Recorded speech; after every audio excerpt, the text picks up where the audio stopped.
Hi mamas, welcome back to my channel. If you're new here, then welcome. Hi, I'm Kayla, mum to one. On my channel, I share really practical, really simple tips on motherhood, play and learning.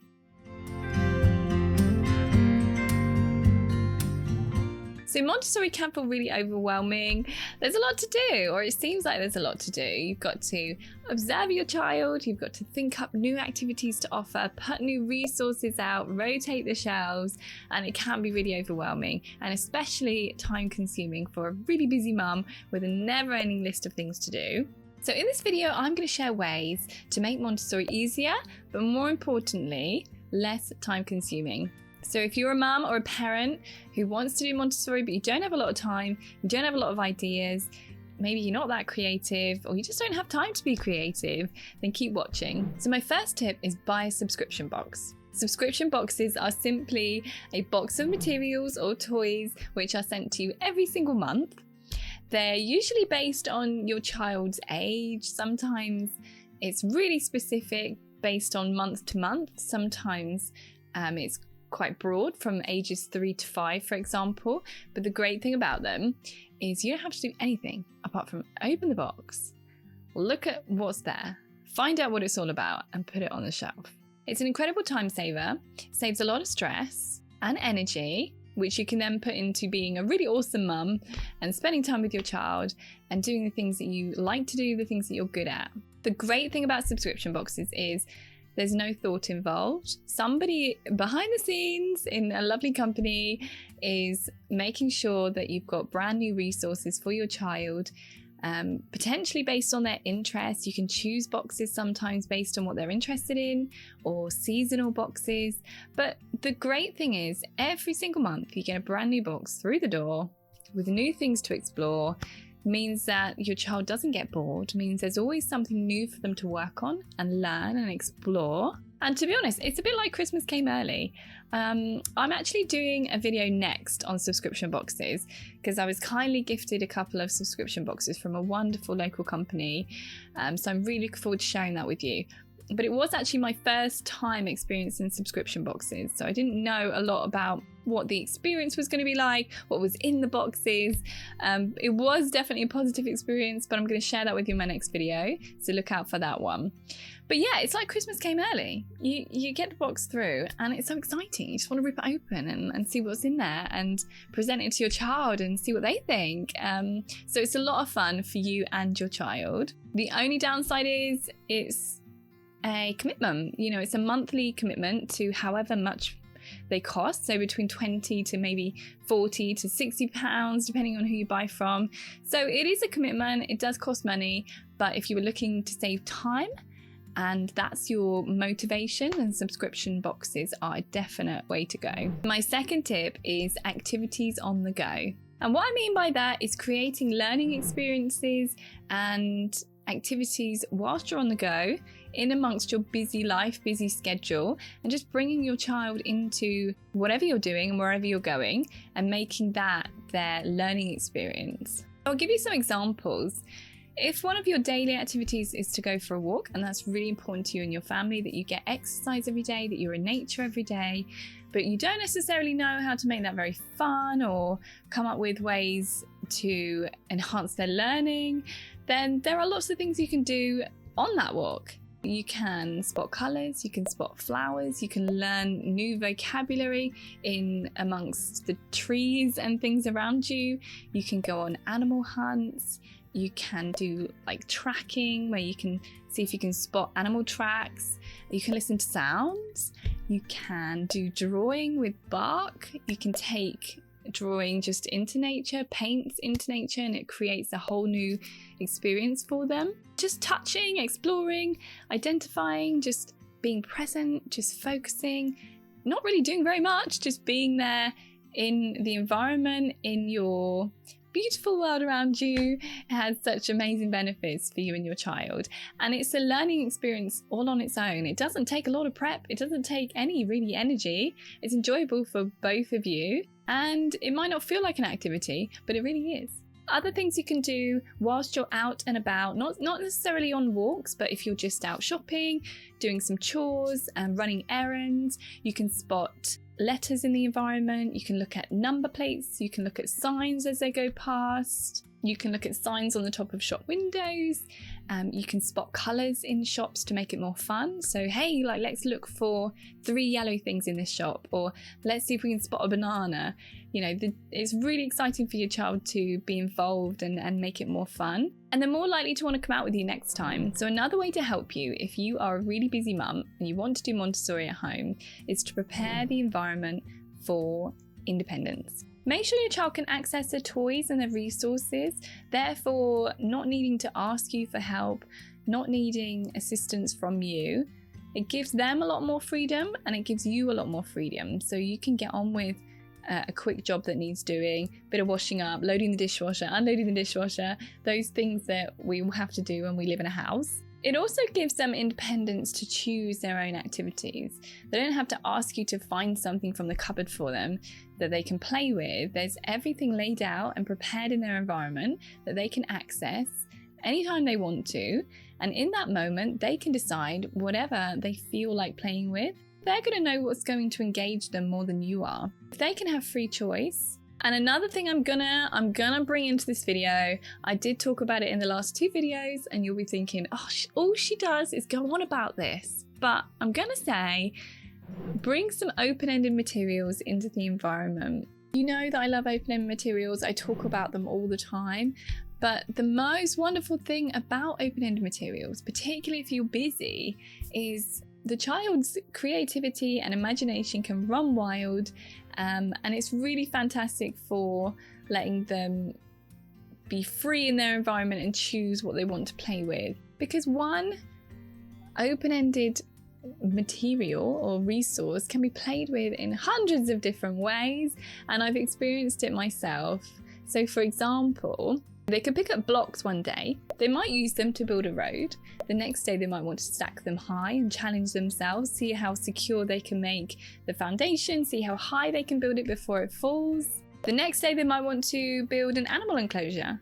They might be super interested in farm animals if you've seen a cow, and they might want to make a little kind of home for them. And honestly, the list goes on. There are so many ways that children can use their imagination. They really do have amazing imaginations if we let them. Don't worry if you feel like your child isn't that creative at the moment.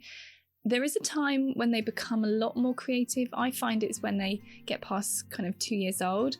Their imagination starts to kind of flourish, and you can see that a lot more in their creative type play. So it will come.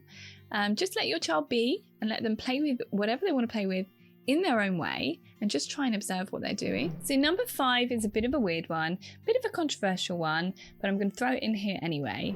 So now my tip number 5 is to really be careful who you follow on Instagram. So I don't have anything against Instagram or social media in general. I mean, actually that's not true. I have a lot of things against social media, but I won't talk about them in this video. But basically, it's a difficulty in motherhood. When you're first starting out as a mum and you're looking for guidance, you're looking for advice, and you're looking for a kind of direction really in your motherhood journey, Instagram can be a bit overwhelming.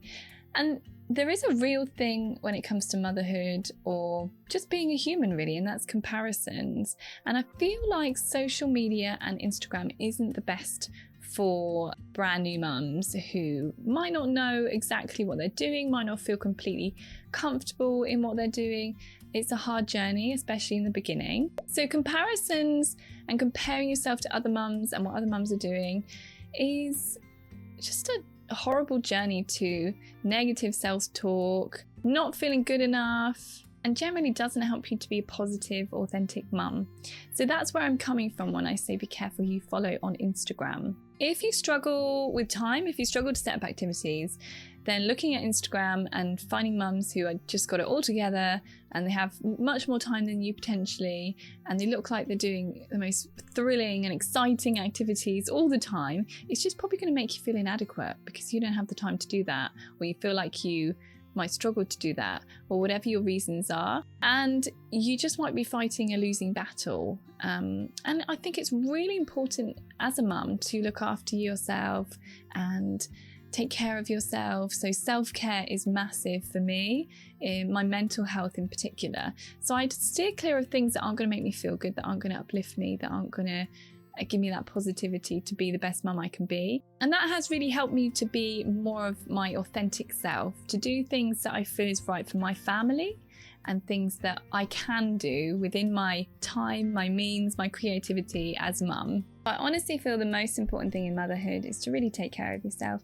Make sure that your mental health is good. Make sure that you can be present with your child and you're spending that quality time and you feel positive and you feel good about yourself, because that energy radiates out to your child and your family and just makes everything around you a lot more positive and a lot happier. So if you're the kind of mum who is quite hard on yourself, if you feel like you can't do enough or you don't do enough, and you beat yourself up a lot and you do struggle with that comparison thing, feeling like other mums are better than you or however you might be feeling, then social media might not be the best for you in finding your authentic kind of motherhood journey. So yeah, that's where I'm coming from when it comes to tip number 5. So number 6 is spend quality time with your child, or make time for quality time, should I say. And what I mean by this is don't set a really unrealistic expectation of yourself to sit and play with your child all day long, if that's really not possible and it doesn't fit in with your schedule and the amount of time that you have. I think it's far better to schedule in quality time.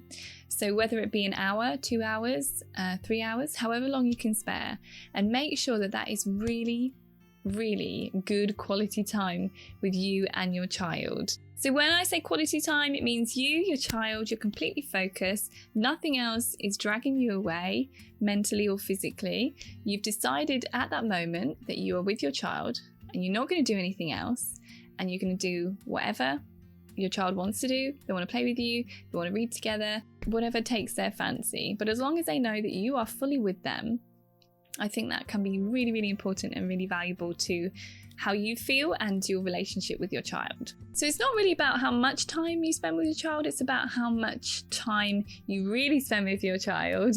And if you're flitting in and out and they can't really grab your attention, they're constantly going to be wanting it. They're constantly going to be asking for it. They're going to need you more and more. Whereas if they know that you've got this special time together, an hour, 2 hours, however long it is, that's part of your routine, and you schedule that in and make sure that you stick to that, it's going to help everything run smoother and it's going to give you more time overall. And you'll also feel less stressed as a mum because you made a commitment and you're sticking to the commitment, and that's based on what you feel you have available time-wise. And you won't be battling with yourself about spending more time dragging yourself between this job and just feeling like you're being pulled in all different directions, because there is a lot to do when you're a mum, and children are very demanding. You know, they would hang out with us 24/7 if they could, but you know, there are things that need to be done. You need to eat, you need to live, you need to make sure your house is in order. You know, there are jobs that you will need to be away from your child for a period of time to do. So spending quality time is going to give you a little bit more freedom and make them feel more secure, and they're really going to appreciate and love that special time and connection that you have together, however long it may be. So this is a final episode in my 3-part mini-series Montessori for Everyone, which I really wanted to do to help parents and mums understand that Montessori is really for everyone, whether you're time restricted, whether you have a small house, whether you don't have much of a budget or much money to spend. You really can do it in whatever way that you want to do it, and it is about finding your own path. It's not one of those all or nothing approaches. It's an approach that you can build into your individual life and family life, because we're all unique in the way that we live and the rules that we follow and the things that we believe in and we don't believe in. And that's totally fine. You just need to find your rhythm with Montessori and find your own way, your authentic journey, as I say, and make it work for you. Do subscribe if you're new to my channel. I will link my previous 2 videos in the series for you above and below, and I'll see you in the next video.